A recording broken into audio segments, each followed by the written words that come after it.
बिस्मिल्लाहिर्रहमानिर्रहीम। मैं हूं मोहम्मद हफीज़ुल्लाह शाह हाशमी। आप देख रहे हैं सांवल नेटवर्क। कैमरे पर मेरे साथ मौजूद हैं दानिश लतीफ़ ख़ान। आज मेरा मौज़ू है IMF से जो हमें कर्ज़ा मिला है। बिलाशुबा वज़ीर आज़म पाकिस्तान मियां मोहम्मद शहबाज शरीफ की ज़ाती कोशिशों से हमें IMF का कर्ज़ा मंजूर हो गया और जुलाई तक हमें 15 जुलाई तक मिल जाएगा।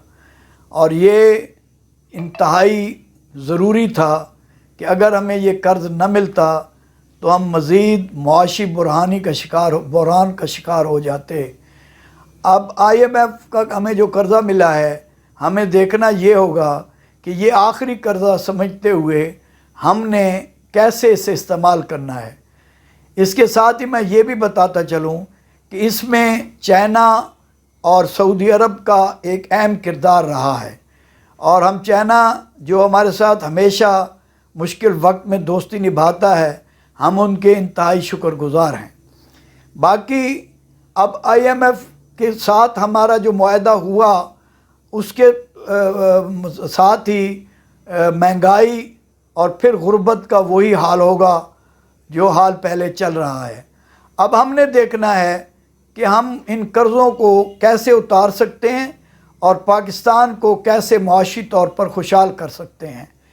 ये जो मुल्क हमें हासिल हुआ है, ये कलमा तैयबा के नाम पर, ला इलाहा इल्लल्लाह मुहम्मदुर रसूलुल्लाह सल्लल्लाहु अलैहि वसल्लम के नाम पर, अब हमें इस मुल्क में निज़ाम मुस्तफ़ा सल्लल्लाहु अलैहि वसल्लम का नफाज चाहिए। अगर आज तक इस मुल्क में निज़ाम मुस्तफ़ा नाफिज हो चुका होता तो मैं समझता हूँ कि हमें किसी किस्म की बुरानी कैफियत से दो चार ना होना पड़ता।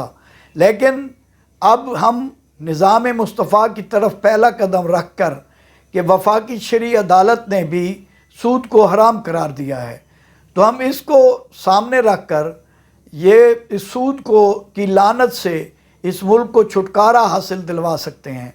और इस तरह हमारे जो कर्ज़े जो डॉलर के बढ़ने की वजह से और फिर वो कर्ज़े बढ़ जाते हैं और फिर हम कर्ज़े अदा नहीं कर सकते और इस तरह हमारे फिर मुआशी बदहाली का शिकार हो जाते हैं। जब हम सूद ख़त्म हो जाएगा तो हमारे ये जो कर्ज़े हैं इनमें भी कमी आएगी, जो हमें थोड़े या बहुत कर्ज़े देने होंगे और उसके बाद हम निज़ाम मुस्तफ़ा की तरफ एक कदम भी बढ़ा चुके होंगे। और जो सूद के बारे में आप ये कह सकते हैं बैरून ममालिक को कि मेरे आका दो जहाँ आप सल्लल्लाहु अलैहि वसल्लम का फरमान है कि सूद लेने और देने वाला दोनों मेरे साथ ऐलान जंग है, और जब खुदा के साथ ऐलान जंग हो तो फिर कैसे वो मुल्क चल सकता है या निज़ाम चल सकता है। तो इसलिए मैं ये गुजारिश करूँगा कि सबसे पहले हमें सूद का ख़ात्मा करना होगा और उसके बाद हमें ये देखना होगा कि IMF का जो कर्ज़ा हमें मिल रहा है, जो पैसा मिल रहा है, ये कहाँ कहाँ ज़्यादा ज़रूरत है।